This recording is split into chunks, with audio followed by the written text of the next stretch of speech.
व्याकरण की पुस्तक से पाठ 17 और 18 करेंगे। ये दोनों पाठ हम कर चुके हैं हाफ ईयरली परीक्षा के लिए, और अब फाइनल के लिए हम इन दोनों पार्ट में से जो बचे हुए हैं वो सभी अब करेंगे और वो हमारे फाइनल एग्ज़ाम में आएंगे। तो आप ध्यान से देखें। ऐसे 1 के लिए हमारे जो हो चुके हैं उनको छोड़कर हम बाकी करेंगे। तो ये है समानार्थी एवं विपरीतार्थिक शब्द। इस पाठ में पाठ 17 में समानार्थी एवं विपरीतार्थी शब्द हैं। समानार्थी शब्द होते हैं जिन शब्दों का अर्थ, शब्द भिन्न भिन्न होते हैं लेकिन उन शब्दों का अर्थ एक समान होता है, उन्हें समानार्थी शब्द कहते हैं, या हम पर्यायवाची शब्द भी कह सकते हैं। तो पर्यायवाची शब्द या समानार्थी शब्द का एक ही अर्थ है। तो देखते हैं हम इस बार आने वाले समानार्थी एवं विपरीतार्थी शब्दों को।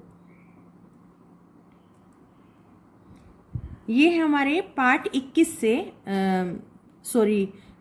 21 नंबर से हमारे शुरू होंगे ऐसे 2 के लिए। मैंने मार्क किया हुआ है, अब ध्यान से देखें और अपनी बुक में मार्क करें। ईश्वर को हम जगदीश, परमेश्वर, दीन बंधु, परमात्मा, प्रभु, जगन्नाथ आदि नामों से जान सकते हैं। तो ईश्वर, इन सभी शब्दों का अर्थ ईश्वर है। पार्वती, शिवा, भवानी, रुद्राणी, दुर्गा, उमा आदि ये शब्द हैं। और इनके अलावा और भी अनेक ऐसे शब्द हैं जो पार्वती के लिए प्रयोग किए जाते हैं। शोभा, विभा, प्रभा, छटा, आभा, कांति, सुषमा आदि। सर्प, विषधर, सांप, भुजंग, नाग, व्याल, अहि आदि ये शब्द हैं। उसके बाद आते हैं शत्रु। शत्रु विपक्षी, दुश्मन, अरी, रिपु, वैरी, विरोधी, ये सभी शत्रु के लिए प्रयोग होने वाले शब्द हैं। कुछ शब्द हैं जो आम बोलचाल की भाषा में प्रयोग किए जाते हैं, जो हम जिन शब्दों से हम परिचित हैं, लेकिन कुछ शब्द नए हैं, तो उनको भी आप अच्छी तरह से याद करें। चंदन, मलयज, गंधसर, पावन, श्रीखंड आदि। काग, कोवा, वायस, द्रोण, एकाक्ष आदि। शरीर, बदन, अंग, काया, देह, तन, जिस्म आदि। गरीब, दरिद्र, निर्धन, कंगाल, दीन, भुक्कड़ आदि। वायु, समीर, हवा, अनिल, वात, वयान, सूक आदि। आम, सहाकर, आम्र, रसाल, अमृत फल, प्रियंबू, पीक बंधु आदि। कन्हैया, केशव, गोपाल, गिरिधर, मुरारी, बनवारी, कृष्ण आदि।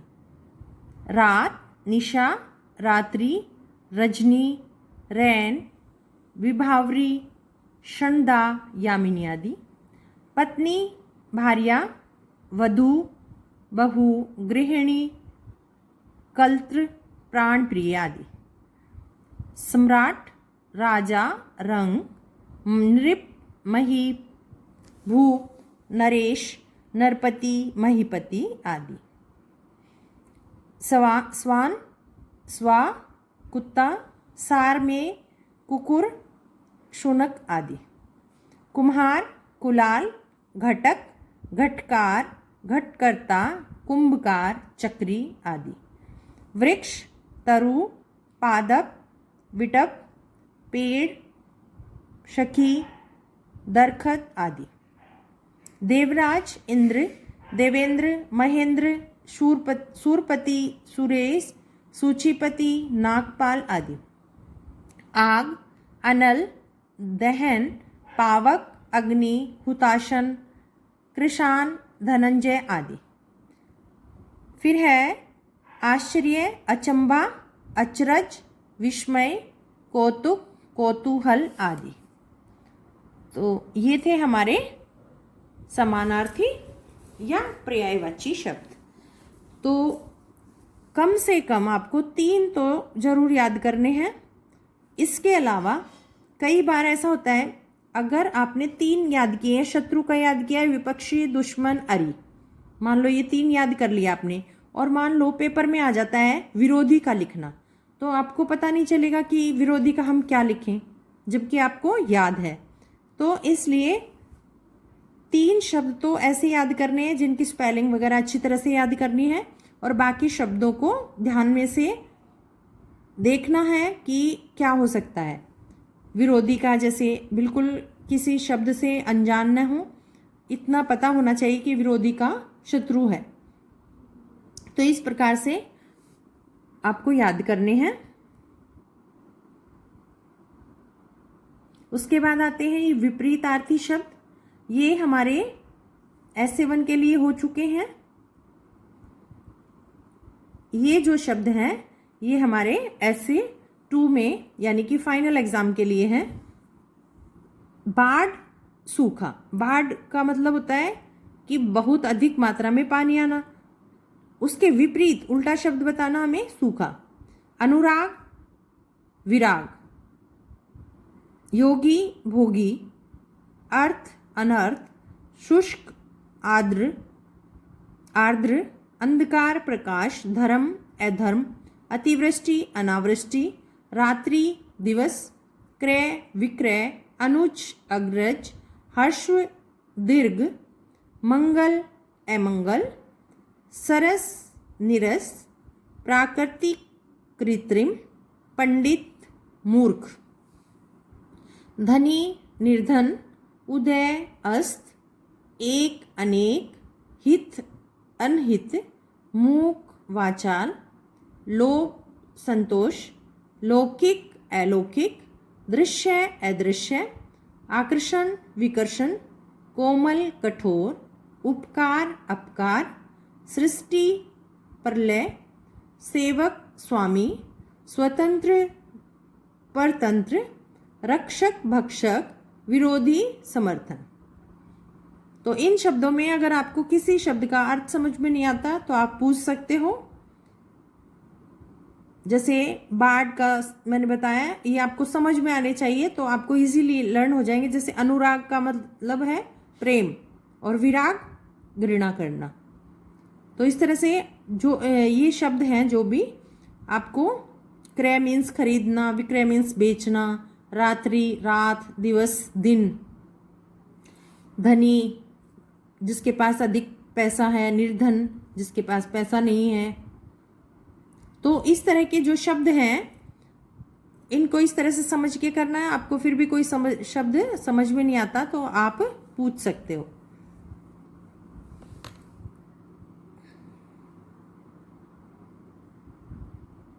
ये आपकी एक्सरसाइज है, ये आपको फिल करनी है।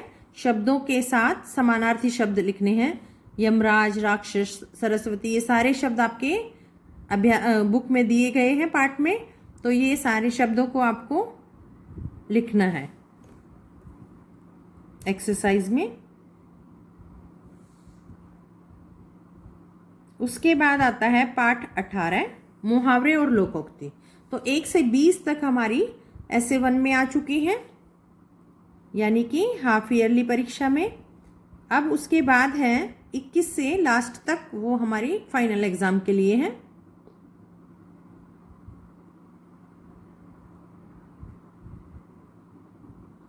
ये देखिए, आपको मार्क कर लेना है बुक में। अंधे की लाठी एकमात्र सहारा। वाक्यों में प्रयोग आप कोई भी बना सकते हैं, आपको अर्थ समझ में आना चाहिए। अंधे की लाठी एकमात्र सहारा,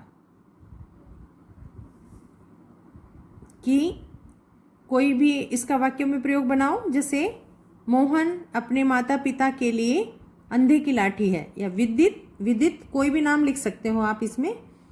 तो वह माता पिता के लिए अंधे की लाठी है, यानी कि माता पिता का एकमात्र सहारा है। आंखें बिछाना, बहुत आदर सम्मान करना। मोहन घर में कोई मेहमान आने पर आंखें बिछा देता है, यानी कि बहुत आदर करता है और आदर और सम्मान करता है। घुटने टेकना, हार मानना। तो कोई भी आप अपना सोच के कोई भी अर्थ बना सकते हैं। चार चांद लगाना, प्रतिष्ठा बढ़ाना, यानी सम्मान बढ़ाना, इज्जत को बढ़ाना। उसके बाद है आंखों में धूल झोंकना, धोखा देना। बाल बाल बचना, बड़ी कठिनाई से बचना, यानी कि मुश्किल से बचना। डिंग मारना, अपनी झूठी प्रशंसा करना, बड़ाई मारना अपनी। आपे से बाहर होना, क्रोध में सूध बुध खो जाना, यानी कि बहुत अधिक क्रोधित होना। तिल धरने की जगह ना होना, बहुत भीड़ होना। हवा से बातें करना, बहुत तेज दौड़ना। ईद का चांद होना, बहुत दिनों बाद दिखाई देना। जिस प्रकार से ईद का चांद बहुत दिनों के बाद दिखाई देता है। आकाश पाताल एक करना, पूरा प्रयत्न करना, यानी कि बहुत अधिक कोशिश करना किसी काम को करने के लिए। घोड़े बेचकर सोना, निश्चिंत होना, यानी कि कोई किसी काम की फिक्र न होना, निश्चिंत होकर रहना। आड़े हाथों लेना, खरी खोटी सुनाना। नाक में दम करना, बहुत तंग करना।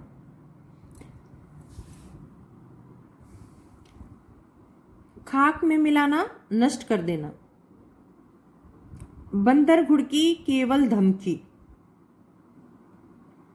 खाक छानना, दर दर भटकना, किसी काम को करने के लिए जगह जगह जाना। ये थे आपके मुहावरे। अब आती है आपकी लोकोक्ति। 1 से 6 लोकोक्ति हो चुकी हैं, उससे आगे करेंगे हम।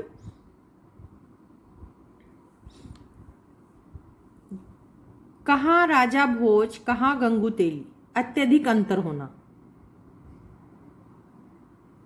यानी कि अमीर और गरीब में भेद बताया गया है। राजा भोज का उदाहरण दिया गया है और गंगू तेली का। तो अत्यधिक अंतर होना। आगे नाथ न पीछे पगहा, बिल्कुल स्वतंत्र होना, यानी कि कोई भी उसको कुछ भी कहने के लिए न होना, बिल्कुल आजाद होना। घर की मुर्गी दाल बराबर, घर की वस्तु का आदर नहीं होना। बोया पेड़ बबूल का, आम कहाँ ते आए, बुरे कर्मों का परिणाम अच्छा नहीं हो सकता, यानी कि हम जब गलत करते हैं तो हमें उसका रिजल्ट अच्छा कभी भी नहीं मिल पाएगा।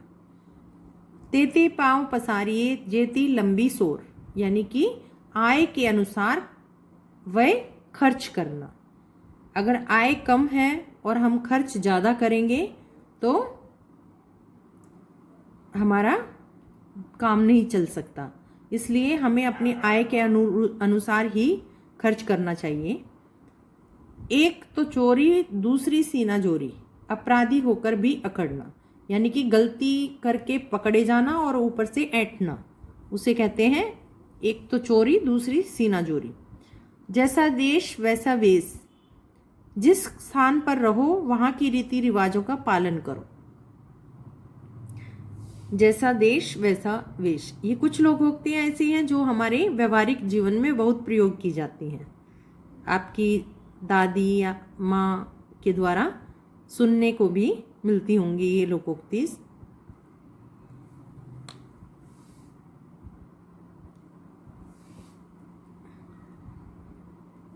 फिर है ये 7 तक हमारी हो गई, इसमें 8 से 15 तक है।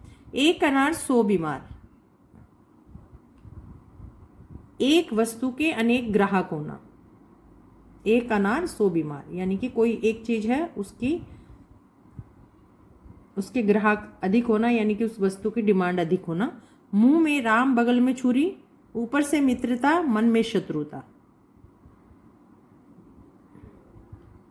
एक पंथ दो काज, एक ही उपाय से दो काम निकल जाना। एक पंथ दो काज, या कई बार ये भी कहते हैं एक तीर दो शिकार। तो एक ही उपाय से दो काम निकल जाना। धोबी का कुत्ता न घर का न घाट का, न इधर का न उधर का। कई बार कोई दो काम करने शुरू करते हैं और वह ना ये हो सकता है ना दूसरा, ना एक हो सकता है ना दूसरा, तो उसे कहते हैं धोबी का कुत्ता न घर का न घाट का। खरबूजा खरबूजे को देखकर रंग बदलता है, संगति के कारण रंग ढंग बदल जाता है। जिसकी लाठी उसकी भैंस, शक्तिशाली की ही विजय होती है, शक्तिशाली की ही जीत होती है। आम के आम गुठलियों के दाम, किसी काम या वस्तु के दो लाभ होना। यानी कि आम के भी और गुठली के भी, तो किसी भी चीज के, किसी काम या वस्तु के दो लाभ होना। आंखों में, अंधों में काना राजा, मूर्खों में थोड़ा पढ़ा लिखा व्यक्ति। अंधों में काना राजा, यानी कि बाकी को किसी को कुछ समझ नहीं है और एक थोड़ा पढ़ा लिखा है तो वो उसमें उसकी अत्यधिक पूछ है, यानी कि उसको अधिक पूछा जाता है। तो ये थे आपके 15 तक लोकोक्ति। इनके भी आपको वाक्यों में प्रयोग लिखने हैं कॉपी में। ये जो लोकोक्ति के वाक्यों में प्रयोग नहीं दिए गए हैं तो उन लोकोक्तियों को आप कॉपी में लिखेंगे, बाकी बुक में हैं वो बुक में से याद करेंगे। तो ये था आपका सिलेबस व्याकरण का। इसके बाद में है हमारे पत्र, वो हमारे हो चुके हैं, पत्र हमने कर लिए हैं। अब उसके बाद आते हैं अपठित बोधन, अवबोधन या अनसीन पैसेज। वो हम एक दो की प्रैक्टिस करेंगे, फिर बाकी आप खुद प्रैक्टिस करेंगे अपने आप से। फिर है उसके बाद अनुच्छेद लेखन, वो हम बीच बीच में करते रहेंगे। उसके बाद निबंध लेखन, मैं आपको निबंध के टॉपिक बताऊंगी, आपको निबंध कॉपी में लिखने हैं। बाकी हमारा व्याकरण का सिलेबस हो चुका है। अब हम इसमें हमारे मूल्यांकन हैं, मूल्यांकन 3 और 4, वो मैं कभी आपको एक्टिविटी के लिए दूंगी। पहले हम आप इसको अच्छी तरह से लर्न करेंगे। तो अब हम अपनी हिंदी रीडर की वसंत पुस्तक स्टार्ट करेंगे और साथ साथ व्याकरण का भी रिवीजन करते रहेंगे ताकि आप इसके टच में रहें। और उसके बाद हमारी महाभारत बचती है, हम उसको करेंगे। तो व्याकरण की जितनी भी एक्सरसाइज वगैरह हैं ये सब कंप्लीट करके रखनी है आपको। मैं कभी भी आपसे किसी भी चैप्टर की PDF मंगा सकती हूँ, इसलिए हर चैप्टर को लर्न करते जाना और उसकी जब भी बोला जाए तब आप उसकी PDF भेजेंगे और आप उसको एक्सरसाइज को फिल करते जाना।